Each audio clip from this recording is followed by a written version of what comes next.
Guys, today I'm riding my own KTM 690 Supermoto.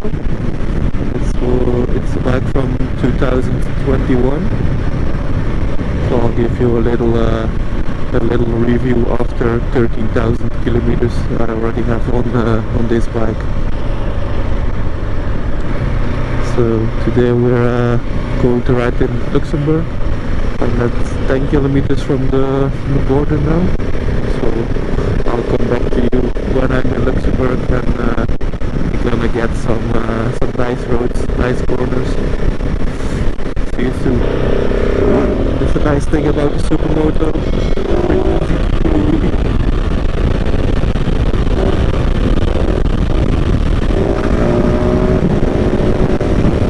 When there is a bit of wind like today, then you tend to get blown away a bit.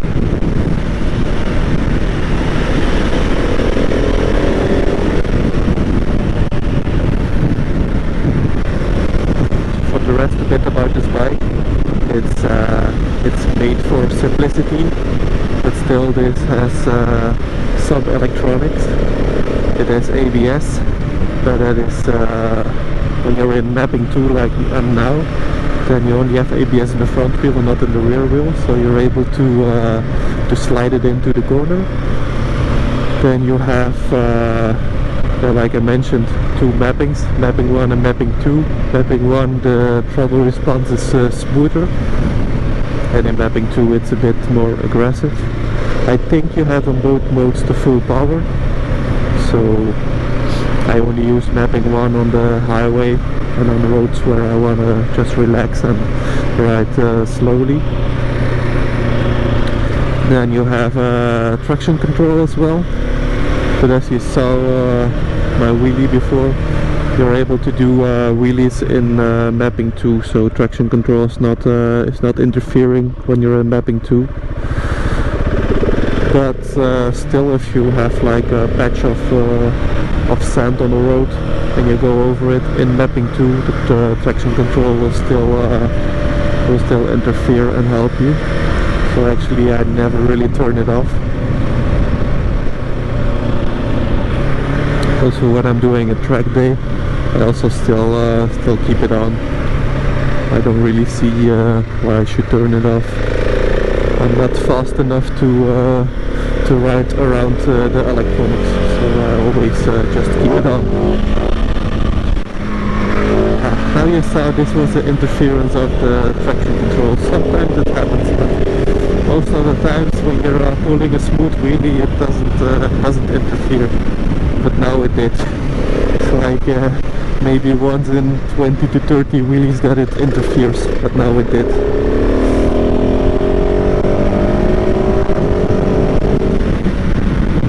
So that's a bit annoying because you don't expect it and suddenly it cuts the power, so it feels like it would have throws you over the handlebars.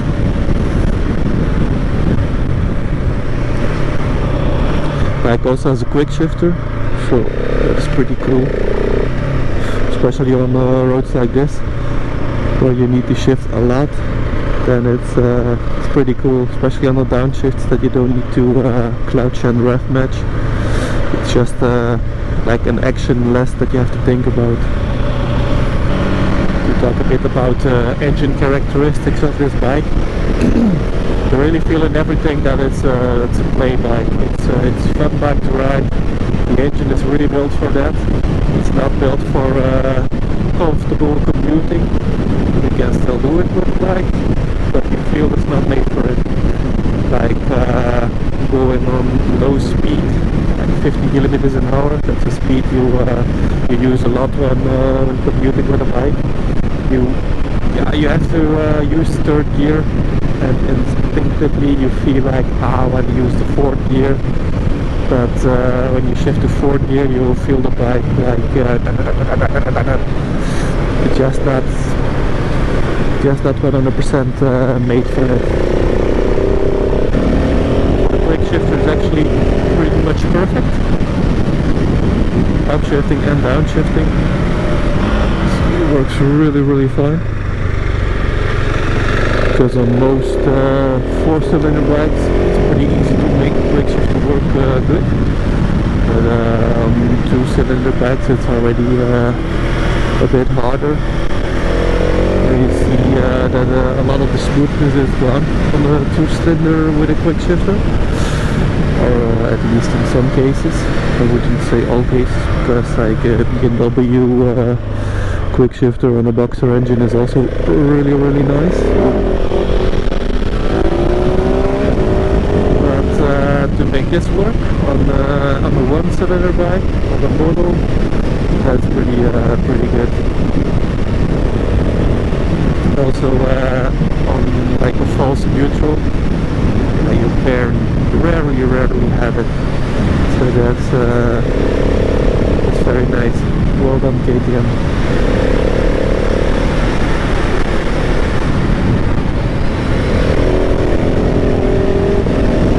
Still, I find myself sometimes when downshifting that I use the clutch and some rev matching.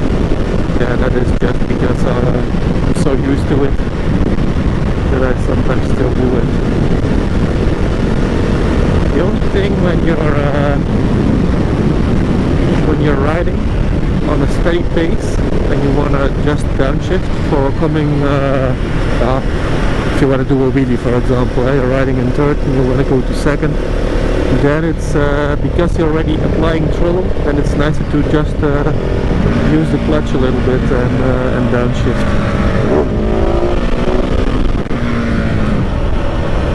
Because when you're going downshifting with the quick shifter and you're still applying throttle, you see that it's pretty harsh. I don't think it is really it's good for the gearbox either. So when you're still applying throttle, then it's better to just use a bit of the clutch. Like now I'm still applying quite a lot of throttle and I'm going to downshift. Still possible. Just use the clutch and some extra rev matching.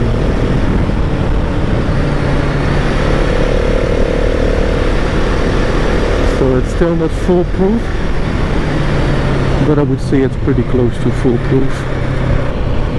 If we're gonna talk about the suspension, this bike has like typically KTM has the WP suspension.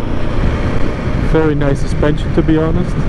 I only adjusted the compression a bit for me, so I spent like an hour together with my mom to measure everything up and stiffen the shock a bit. I had to stiffen both the front and the rear. 100 kilograms. So if you buy the bike normal in the shop, I think it's made for people around 70, 80 kilograms. So if you're a little bit heavier, it's really worth to adjust the compression a bit. And as for the rebound, clickers, etc., I just used the KTM manual, and then I set everything up to the sport setting, because they KTM give you like 3 different options: comfort, street, and sport, I believe. And I set it up everything for the sport mode. I played a little bit with the clickers when riding, but to be honest, I always just come back to the sport setting. It's perfect for me. If you just want to use it on the road and ride a little bit aggressive, it's more than enough actually.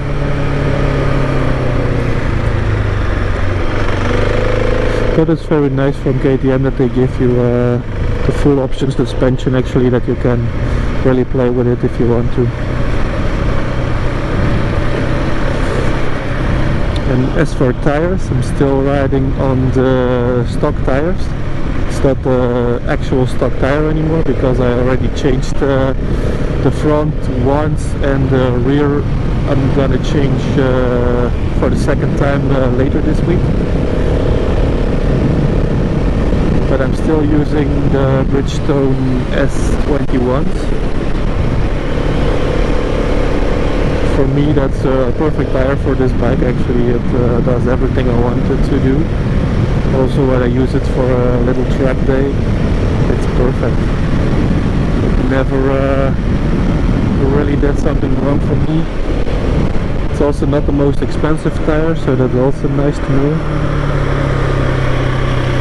So I think I'm gonna keep using S21s for the rest of this bike's life.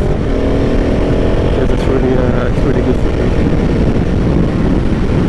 The bike now has 13,000 kilometers, so as I said before, the front tire is changed, I think, at around 10,000 kilometers, and the rear was changed at 7, and now I'm going to change it again at around 13. So let's say you can do around 6 to 7,000 kilometers with a rear tire on this bike when you use it for a sporty kind of riding. It's also used on track, but I don't think it really matters on the track that I used it, because it's a very curvy track, so only you actually only really use the side of the tire, so don't think it matters too much.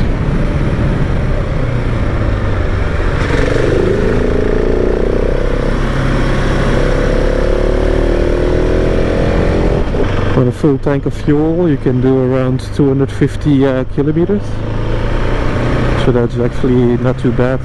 After 250 kilometers you want to come off the bike anyway to switch your legs, so I think that's pretty good, especially if you compare to a lot of modern bikes like the Ducati Street Fighter. You can only do like 150 kilometers before it's empty, so it's not too bad. They did a good job. I think the capacity of this tank is around 17 liters or something.